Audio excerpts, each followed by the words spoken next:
First ever USA Science and Engineering Festival was held on the weekend of October 23rd in Washington, D.C. This celebration of science drew researchers, educators, and families from across the nation. Earth scientists used games and activities to attract the crowd. Dr. John Tabor was there to talk about seismology. He's in charge of outreach for EarthScope's US Array, the world's largest Earth science experiment.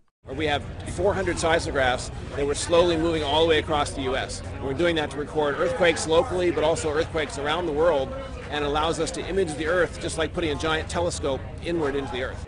Dr. Tabor drew kids to the exhibit with the promise of making their own earthquake.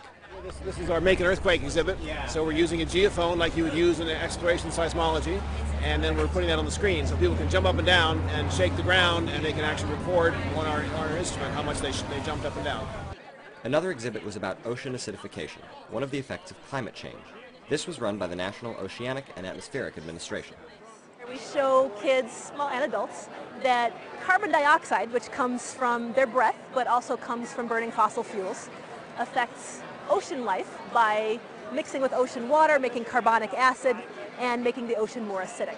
NOAA is using dry ice to represent the emissions from fossil fuels. The kids are enjoying the wow factor of watching the dry ice go into the water and make what looks like white smoke, a lot of bubbles coming up. That's a lot of fun for them just to see it and to play with it. But in addition to that, we want them to take home a message from that activity. The message is that acidified oceans can eat away at corals and small animals, which affects their ability to grow and survive.